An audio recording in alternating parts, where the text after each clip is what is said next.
Dans cette vidéo, on va voir 3 gros conseils pour améliorer ses photos sous la pluie. Cette vidéo vient en complément de la vidéo où je parle de comment prendre des photos sous la pluie de manière générale, où je parle notamment des réglages et du matériel nécessaire.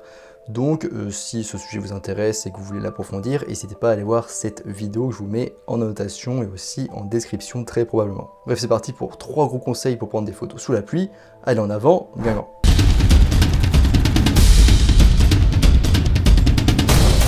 Avant de commencer, je vous rappelle qu'en description, vous avez accès à ma formation vidéo gratuite sur les bases de la photographie. Vous avez aussi accès en description à un guide gratuit sur les bases de la photo.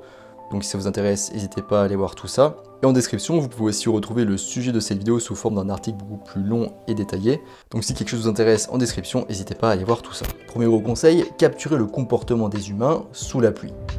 Les tempêtes de pluie donnent lieu à des changements de comportement chez les êtres humains. On observe des actions qui se produisent uniquement sous la pluie. De l'agitation des parapluies à la petite foulée de la personne qui a oublié son imperméable, ou encore cette personne qui s'abrite sous sa veste ou l'autre qui protège son précieux smartphone. Et évidemment, on a aussi ce d'automobiliste qui arrose tout un groupe de personnes qui attend sous un abribus. Bref, les scènes urbaines sous la pluie vous offrent tout un panel d'actions à photographier.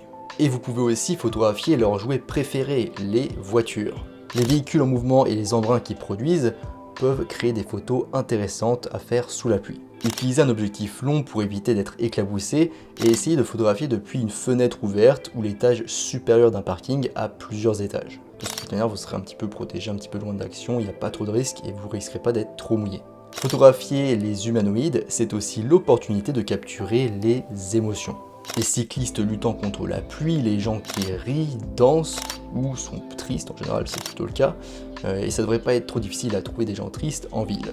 En plus de ça, le contexte humide, pluvieux et difficile mélangé à la photo urbaine est un cocktail intéressant pour donner un côté un peu plus dramatique, comme on dit, et renforcer les émotions. Deuxième conseil, utilisez une source de lumière derrière la pluie.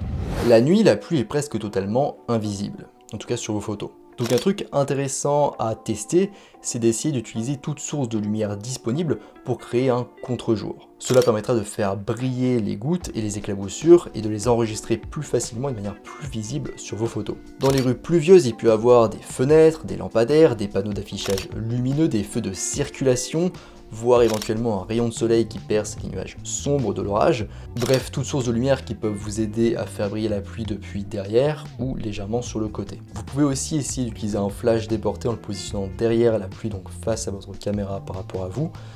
Bien que ce soit pas ce qu'il y a de plus facile d'utiliser un flash quand on débute, quand on est sous la pluie, etc. Et si vous avez trop de reflets en faisant ça, du coup en mettant le flash derrière, dans ce cas mettez-le un peu plus sur le côté. Vous pouvez aussi essayer de faire quelques silhouettes d'éléments en utilisant l'éclairage arrière.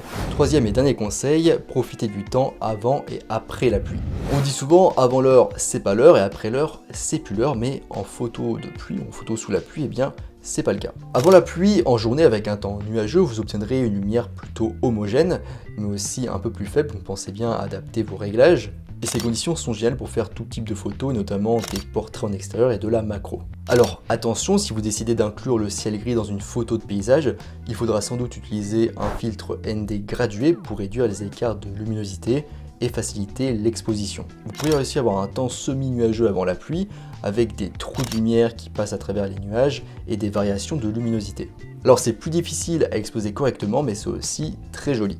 Et l'autre possibilité, c'est aussi de photographier après la pluie. S'il fait sombre, vous obtiendrez de beaux sols réfléchissants qui sont parfaits pour la photographie de rue. Pendant la journée, vous pouvez obtenir une belle photo d'un arc-en-ciel ou une photo de nuages sombres qui se retirent avec des rayons du soleil qui percent à travers. Le plus beau après la pluie, c'est que la plupart des objets sont encore humides et scintillants, reflétant la lumière.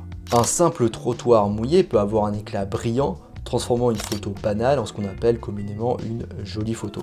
Et c'est un vrai régal pour la macro.